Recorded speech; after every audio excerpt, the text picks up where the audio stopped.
Well, hey friends, welcome to the last week, week 5 of our Hebrew study. And I was telling the folks that were there on Tuesday, it feels like it's been like really wonky, like uphill battle to get here. Like week 2, I was really sick, and so we had to skip that. Like we did it online, and then I took a vacation, and then we've had to change locations, and we've dealt with the heat, and so anyways, all I had to say, it feels like it should be kind of maybe like an asterisk of like not my favorite TAP class, because there's just been so much distraction, but that speaks to how much even I've loved studying the book of Hebrews, because as much of a distraction as some of those things have been, I think this is a really powerful book, and I think it has much to teach us today, as it did the generation that got it in the first century. And so today, week 5, we're going to finish this out. And so you'll understand this question. We always start with worship, of course, because that's the goal of all of our stuff that we do. All of our Christian instruction, the goal is, of course, worship. And so chapter 11 of Hebrews is often called the Hall of Faith, because the author of our letter is going to go through and talk about all these amazing people from Hebrews, and he's going to use those people as an encouragement to the people who are struggling. And so I just want to ask this question. I just want you to take a moment, hit pause, think about this. Who has God given you as an inspiration to persevere in your faith? And what did God teach you through that person? It's not just what did that person teach you, but how do you see how God used that person in your life to bring about fruit? And so, take a moment, think about it. And if you can, maybe, reach out to that person and just tell them, like, hey, God through you taught me this, or God through you encouraged me in a bleak season, or God through you, whatever. So just take a moment, spend some time with God. Okay, like I said, during the last week, this is kind of the big so what. The author is just tying it up. We've had our first few chapters have all been really big theological ideas. So in the beginning, God's, through the prophets, and he spoke to our ancestors, but now he has spoken to us through his son, who sits down at the right hand of the Majesty on high. Amazing stuff to start the letter. And then he begins to extrapolate, here's how we know God has spoken, and here's how we know Christ is greater than everything that we've ever held dear, right? And so he starts with the angels, because the angels were the mediator of the law and the mediator of the Torah. And he's like, hey, the word of God is now here. We don't need a mediator any longer, because the word became flesh, kind of idea. And then he talks about Moses and the promised land. And so, one greater than Moses has come. A rest greater than the promised land rest has come. And then he spends all his time with priests, talking about Melchizedek, the sacrifice, all that. We have a greater high priest. We have a greater sacrifice. We have a greater covenant. And he's just continuing to expound on the ultimacy, the supremacy of Christ over all in our lives. And then he gets to our so what. And so he kind of ties it up. And it's really great, because if you remember, he's just been building this argument for the purpose of keep going, keep walking the faith. The end of last week, it was hey, let's go. So he's going to then, like a good Jewish author would, talking to a group of Jewish people, say, hey, we have examples. We have a great cloud of witness, as he would say. The idea is, hey, you guys are not being asked to do anything the people of old in our faith that we hold in such high regard were asked to do. They had to live by faith also. You're being called to live by faith, because you're facing persecution, you're facing suffering, and you're facing this entire world shifting paradigm from the old covenant, sacrificial way of life, the sort of rhythm of life that you've known. And now I'm telling you there's a once and for all sacrifice, and now I'm telling you there's a new covenant, and now I'm telling you that Yahweh is a Trinitarian Yahweh, it's complete, and that requires faith. To change your mind on something like that, it requires great faith and great courage. And he's telling them, hey, that's what it's always been necessary for the people. It's always been necessary for the people of God to live by faith. And so he goes through his hall of faith. Characters, they're real people. But I would encourage you, take a moment and just kind of reflect on their stories. So we kind of popcorned around the room, what was Abel known for? Which just Shar offered, he died, which is true. And all of them except Enoch died. But, he by faith gave a sacrifice, and then of course his brother killed him. Enoch is a man that walked faithfully with God, and then God took him up. Noah, of course, built a boat. And trusted the Lord before it had ever rained. Talk about faith there. Abraham left his father in a patriarchal culture, in a place where you're not safe to do that, and with his wife, and he goes to the land that God promises him. Sarah is willing to go with him, to leave and to be unsafe and go with him. Isaac follows in the footsteps of his father in terms of trusting that God's covenants and trusting that God's promises to him would be true. Moses is, of course, Moses, right? We know about Moses. Rahab, the prostitute, right? Rahab, the sex worker, she is a woman of deep faith who hides the spies and says, it's your God that we know is the God of the heavens and earth, kind of thing. And so, amazing list of people. And the whole point being like she had to trust that God was going to protect her. He had to trust that God was going to get them out of Egypt, right? He had to trust that God meant what he said when he takes them to the promised land. Otherwise, you're just a crazy guy walking away from safety into a land with giant civilizations all around that what are you going to do? Like, it's you and your wife and a baby boy, and then, and so I asked the question. He also rattles off some of the judges. He's like Barak, Samson, Jephthah. Anyways, and I just asked the question, like, do any of these surprise you? And the reason I asked that is we do a funny thing, I think, sometimes. Like, Sarah, I think, gets a really bad rap sometimes. Sort of like, hey, she didn't trust God, she laughed, she scoffed. So, and then she gives Hagar over, and then she gets real mad at Hagar and sends her away, yada, yada, yada, yada. And all that's true. Like, all of these people, except maybe Abel and Enoch and Rahab, the rest have problems. And almost all of Scripture, is afraid, kind of allows his wife to go be with another man, and he follows in his father's footsteps. Moses, are you kidding me? Strikes the rock. He has moments. Noah gets super drunk. There's these, that's kind of a controversial thing I just said, but anyways, don't land on that too hard. But my point being, there are often a great honesty about the people of Scripture. There's failure. They fail. And so we then write them off quickly, I think, sometimes. We go, oh, they're not a good example. There's only one righteous. No one's righteous. No one's righteous, which is all true. But the Jewish people revered them because they are frail and they are weak.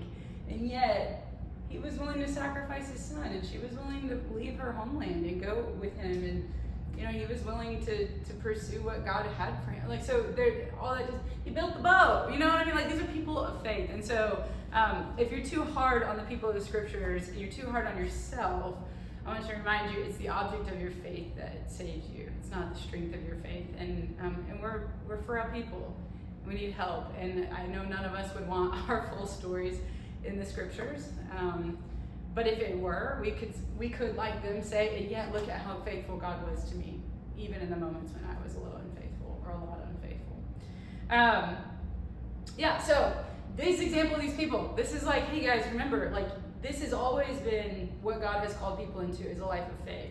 And so the call to walk by faith through persecution is a call that's always been upon the people of God. He hasn't changed the game. It's not new. What you're facing isn't any different than what they were facing. And you're not alone. You're not alone. You're not an idiot for leaving Judaism to become a Christian, because he wasn't an idiot for leaving his family. He wasn't an idiot for making the boat. He wasn't an idiot for saying, Pharaoh, let my people go. She wasn't an idiot for hiding the spies, the foreign spies, right? There's, the world will tell you you're foolish if you continue to walk by faith, but they're an example of you're not alone, and they weren't made to be fools. God rewarded their faithfulness, and he will reward yours too, is the point of chapter 11. So after 11, we get to chapter 12. It's kind of his last words. It's his big so what, right? He's our pastor's about to land his homily. He's getting to the end of his book. And he says, since we have this great cloud of witnesses, let's go. Forward, face to Calvary, face to glory, face to forward. Let's go. Let's keep moving forward is this message. And he tells them, hey, you're going to be able to do this by keeping your eye upon Jesus and rightly understand that God's discipline is that of a loving Father. And he's like, hey, you're facing all kinds of hardship and trials, and you think that that's punishment or outside of the control of God, or maybe, I don't know, uncontrolled wickedness, or whatever your conclusions have been about it. And I'm telling you, that's just not the case. And instead, if you will view your persecution as God's discipline in your life because he loves you as his children, then you will see that you are very much within the will of God, and he's very much still sovereign over what is happening to you. And then he calls Jesus the pioneer and the perfecter of our faith. And again, I want to remind you guys, perfection in the Scriptures can be perfect. It can be this idea of without blemish, but often what it means is finisher. Like you get to the end, the work is complete, it's finished. So if you say like, oh, I turned in my test and it was perfect, that can mean two different things. Like you had no mistakes on your test as you turned it in, or you finished it, or both. And so you have like context is the key, but oftentimes in a Jewish context, when you hear, hey, it's perfection, what that means is it's finished. And so Jesus is the beginning and the end of our faith. And the point of this is like, he achieved for you all that you need. You are facing a lot of difficult things. I've told you that Jesus is greater. I've told you he's supreme over everything that we hold in value. And so you know he is the beginning and the end. So just put yourself in him, because he's achieved all that you will need in order to live a life of faithfulness. So just put yourself in Christ and allow his faithfulness to be the thing that carries you forward. And then there's just this line, I just think it's so good. It's just this verse. He says, therefore, like in light of all of this, like we gotta go. Like Jesus is greater. The old way isn't gonna work anymore. We're moving forward to the new way. Like you're gonna do this by keeping your eye on Jesus, who's the author and the perfecter of our faith. Like let's go. And then he's like, therefore, strengthen your tired hands and weakened knees, and make straight paths to your feet, so that what is lame may not be dislocated but healed instead. It's just like a good rah-rah. Like I joked that I was gonna tattoo it on my face. Like it's just he's a pastor, like encouraging his people. Like these exhortations are just really beautiful. He's like, come on, strengthen your hands. Like let's go. Like get your knees. Like let's go. Gird your loins. Let's go. Hands in. Narnia on 3. Like it's just a really beautiful moment, I think, in this letter. And then, of course, it wouldn't be our pastor without one last final warning. One last, hey, I'm reminding you. And so his last warning is actually a callback to the thing that he says in chapter 1. So his last warning is basically, see to it that you do not reject the one who speaks. So this is his last little bit, like, hey guys, I'm ending this letter to you, I'm ending this homily to you. Don't reject the one who speaks. And it's a callback because if you remember in chapter 1, long ago, God spoke to our ancestors by the prophets at different times and in different ways. But in these last days, he's spoken to us by the Son. God has spoken. And his final warning is, do not reject the one who speaks. God is speaking to us. He has been speaking to us. Listen to him. I mean, this is the big idea of this letter throughout. And then he goes on to say, hey, do you remember how great Sinai was? I mean, we got the law, we got the covenant. The covenant was made. Like, do you remember how great Sinai was? Zion is better. And we're in Zion. Like, let's go to Zion. And it's a really beautiful ending to the letter. Hey, God has spoken, listen, like, all that you want, and it makes sense. Like, if you're supposed to be moving forward, but you're looking backwards because you're going, but the angels gave us the law, and Moses gave us redemption and the promised land and a sacrificial system so we can make clean and in right relationship with God, and a high priest that can mediate on my behalf. And he goes, yeah, all that's great. Turn your focus over here. It's over there. It's just in Christ now.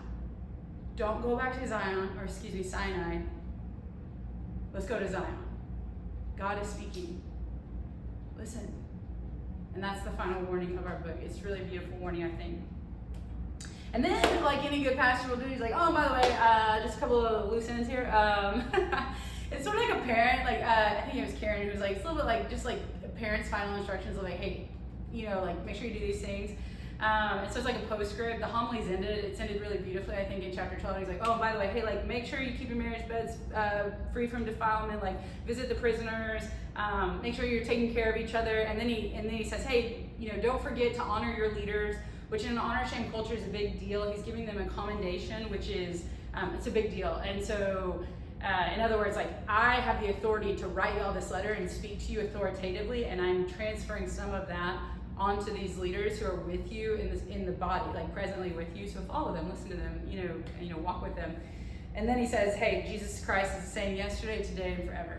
Hey, the one I'm calling you to, he's been there, he'll be there, and go with him. And then he gives them a final benediction. It's really sweet. It's just as far as benedictions go, it's a good one. You can read it to people and all that. So, and that's Hebrews. Like, I was told the class on Tuesday, I was a little grumpy. Like, I really wanted to do Philippians. And part of that was just because I was studying it for grad school this last semester. So part of it was just because I wanted to make it a little bit easier on myself. And then chapter 2 of Philippians is like, amazing. And so I was like, Hebrews, like, really? I've loved it. So thank you guys for voting for it. It's been really fun to dive into it and be reminded of just how beautiful and tender and sweet this letter is. And just like as someone who pastors, it's a reminder of the privilege to get to speak to people about the things of God. And so anyways, it's been fun for me. Hopefully it's been a gift to you all. And so this is just like, what's your one big takeaway? Like, take a moment. I don't want you to think about the whole book and just kind of take a time, take a beat, and just say, kind of what's something that God seems to be driving into you through these last 5 weeks, 6 weeks, whatever, how long this has been, of like, what's just something you can take away from Hebrews? And then what's our big so what from the book? Christ is greater than everything.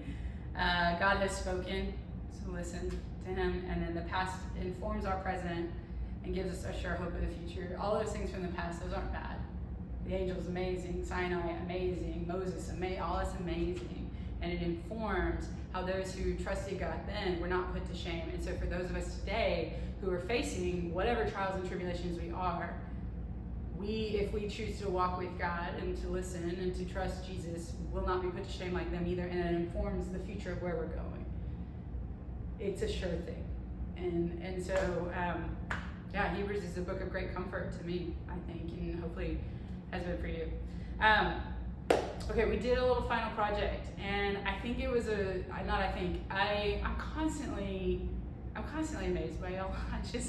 I'm humbled by you guys. I'm humbled by a desire to know God through what we do on these Tuesday nights. I'm humbled by the artistry and the beauty and the thoughtfulness that you guys bring to your relationship with the Lord. And so I did this exercise. I'm going to show you the exercise because I think it's a good one.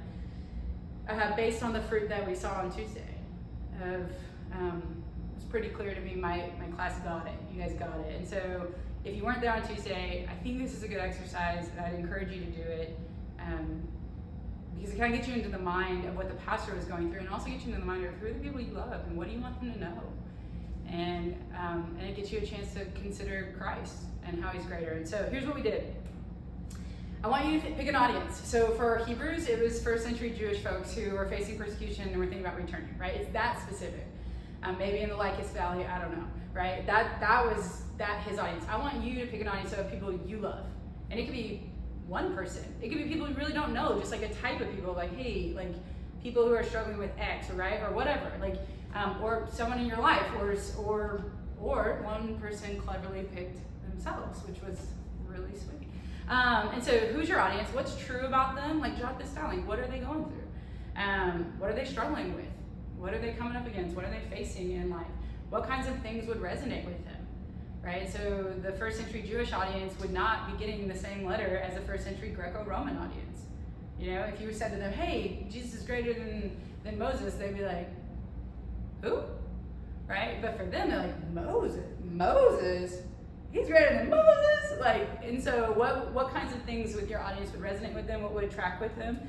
And then how is Jesus greater than the things they're clinging to? Or how is he greater than the situation they're up against? How is he greater than the season that they're in? Or what can he provide for them in that season? Or what has he done on their behalf that they need to know? Like, what is it about Jesus they need to know, experience, trust, be taught? And so I'd take a moment and jot these down. Like, jot down some notes about your person. And then I want you to jot down some notes of what do you want to say to them? Like, what encouragement do you want to offer? And what warning do you want to offer? And remember, if you have a relationship with them and you love them and they love you, you can warn them in a way that is really personal and beautiful, that a stranger may not be able to. And then, what do you hope they'll remember about Christ? Like, what's the thing that you want to drive home about Jesus for them? And then, how do you feel about them? What do you call them? How do you think, when you think of them, what happens to you, right? Like, I thank my God in every time in remembrance of you, dear Philippians, right? Or beloved, I eagerly long to be with you, right? Like, these are the things that we see in the scriptures that sometimes we just like casually like move past. But don't you want a letter from someone who loves you that says, I just can't wait to see you in the fall? And you'd be like, oh, I can't wait to see you in the fall. Hey, I know you're coming up against this thing. And I want to remind you, Jesus faced trials too, and he's never going to leave you. Right? I mean, like, these are the things that impact people. And then put it all together. Write a letter. Write a letter to these people, this person, yourself, whoever it is. Start with a short letter to your people. Start with an encouragement. Move on to how Christ is greater. Include a warning. End with an exhortation. This is just kind of a model we did because we were short on time. So I wouldn't necessarily, this isn't how you have to do it. But maybe write it. I don't know. I mean, you don't necessarily have to send it or anything like that, but this project, I think, stirred up in folks just this ability to see. Sometimes we just have to be intentional in our practices and our rhythms, and I think this is a good exercise post-Hebrews to kind of think through how would you want to encourage, and what does that mean about the author who did that for our Hebrews. That's it. That's Hebrews. That's everything. Hey friends, if nobody's told you that they love you, I do, but way more importantly, God does. Toying with some ideas for the fall. I think we're going to do a class on what was the early church like. Yeah, I think that's the direction we're going. But anyways, we're going to take a little hiatus, and then we'll pick it back up. I don't know, sometime when it's not triple digits, and we'll figure it all out. But love you guys.